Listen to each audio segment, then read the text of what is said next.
कितना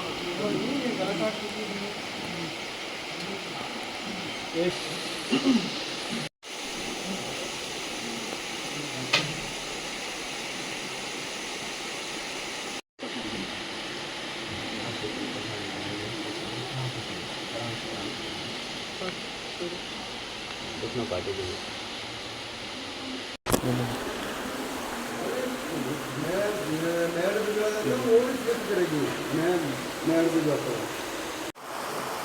मेरे साथ हैं इस वक्त वाइल्ड लाइफ के अधिकारी, उनका पूरा स्टाफ, जिन्होंने अभी अभी इस ब्लैक काइट को रेस्क्यू किया है।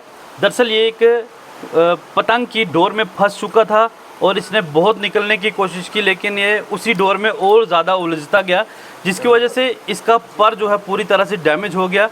और जैसे ही इसकी खबर हम तक पहुंची, हम तक इस खबर को पहुंचाने वाले थे KVIB विभाग के एक अधिकारी अनिल जी, ये हैं वो। और तुरंत हमने उसके बाद वाइल्ड लाइफ से कांटेक्ट किया, मुबारक जी से हमारी बात हुई, इनके जो बड़े अधिकारी हैं उनसे भी हमारी बात हुई और उनके द्वारा इनकी पूरी टीम को यहाँ पे भेजा गया और अभी रेस्क्यू किया गया है इस ब्लैक काइट को। ईगल की तरह ही ये दिखता भी है पूरी तरह से, लेकिन इसमें सवाल ये उठता है कि इन परिंदों का इस तरह से फंसना, इनकी जान तक चली जाना, इसका ज़िम्मेवार कौन है? इसके ज़िम्मेवार भी हम लोग हैं। हम अपने एंटरटेनमेंट के लिए, अपने मनोरंजन के लिए कुछ ऐसे काम कर लेते हैं जिसका भुगतान इन मासूम बेजुबान परिंदों को भुगतना पड़ता है।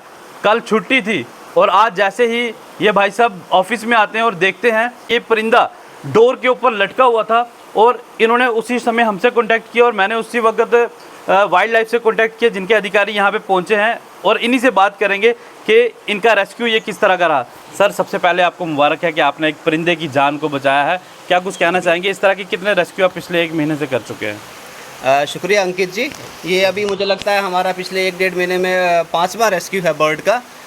इससे पहले एक आपने को पता होगा कि एक हमने ब्लैक काइट ही था, वो एक पाइन के बहुत टॉप पे चला गया था, जिस ट्री की हाइट कम से कम 80 से 100 मीटर थी और वो 2 दिन का ऑपरेशन चला, जिसमें SDRF ने भी हमें बहुत ज़्यादा सपोर्ट किया और कलेक्टिवली हमने 2 दिन के बाद उसको वहाँ से रेस्क्यू किया। और 1-2 दिन पहले गुजर हॉस्टल से, जो कि एक बहुत बड़ा रेस्क्यू था जिसमें हमें 3-4 घंटे लगे।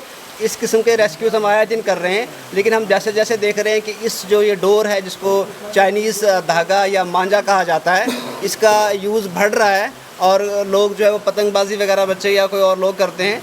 उसमें जब भी ये परिंदा कभी उड़ने की कोशिश करता है या दरख्त पे बैठता है, जब वहाँ से उड़ता है या बैठते वक्त वो उसमें फंस जाता है। और ये धागा इस किस्म का है, जब एक बार इसमें फंस जाए और उसके बाद ये कभी इससे मतलब यहाँ से निकल नहीं पाता है। दूसरी चीज़ क्या होती है कि जब ये इसमें फंस जाए तो ये कोशिश करता है उसमें निकलने के चक्करों में वो उसमें और उलझता रहता है, जिससे इसको काफ़ी इंजरी हो जाती है और फिर बहुत टाइम लगता है इसको जो है वो रेस्क्यू ये ठीक होने में। और कई बार ऐसा भी होता है कि यार अगर उसका ज़्यादा नुकसान हो जाए तो वो परिंदा लाइफ टाइम के लिए उड़ भी नहीं सकता। पिछले 1 महीने में आपका ये कितने इस तरह के रेस्क्यू आप कर चुके हैं? मुझे लग रहा है ये हमारा 5th रेस्क्यू है आज हमारा इसका। हाँ, सिर्फ राजौरी ज़िले के अंदर? हाँ बिल्कुल, सिर्फ राजौरी इस एरिया के अंदर। ठीक है, थैंक यू, धन्यवाद सर।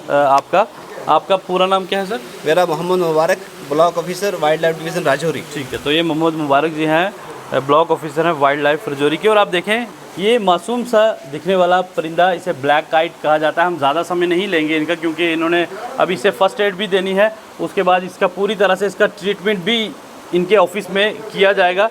लेकिन मैं कहना चाहूँगा यहाँ की जो गवर्नमेंट है, ख़ासतौर पर LG प्रशासन, उनसे कि इस तरह के परिंदों को अगर आप आने वाले समय में देखना चाहते हैं, अगर अपने फ्यूचर को बताना चाहते हैं इस तरह के बर्ड्स को, तो जो मांझे हैं, ये जो चाइनीज़ डोर्स हैं, इन्हें पूरी तरह से बैन करना होगा और जो भी इसका व्यापार करते हैं उन्हें सलाखों के पीछे भेजना चाहिए 10-10, 15-15 साल के लिए, ताकि इस तरह का एपिसोड दोबारा से जो है वो ना दोहरा सके कोई भी। और ये आप देखें कि मासूम सा ये परिंदा, जिसे ऊपर वाले ने बड़ी ही खूबसूरती से इसे बनाया, इसके पर लगाए ये उड़ सके, लेकिन इंसान अपने मुफाद के लिए वो काम करता है जिसकी वजह से ये उसमें फंस जाते हैं और इनकी जान तक चली जाती है। खैर, इनकी कोशिशों से, इनके रेस्क्यू से ये परिंदा बच गया है। उम्मीद करेंगे कि आगे इस तरह का कोई काम ना हो। आप लोग भी अपने इर्द गिर्द जहाँ पे भी कहीं देखते हैं कि पे डोर लटकी हुई है, कोई मांझा लटका हुआ है चाइनीज़ डोर का, या किसी तरह की भी कोई डोर है, कोई तार है, उसे आप कृपया करके खुद भी अपने अपने घरों के आगे से उतार दें, ताकि बाकी के परिंदे भी इस तरह के उसमें ना फंसे, ताकि किसी मासूम परिंदे की जान ना जा सके। अपने साथी अक्षय के साथ रजौरी से जी जम्मू कश्मीर लद्दाख के लिए मैं अंकित केसर।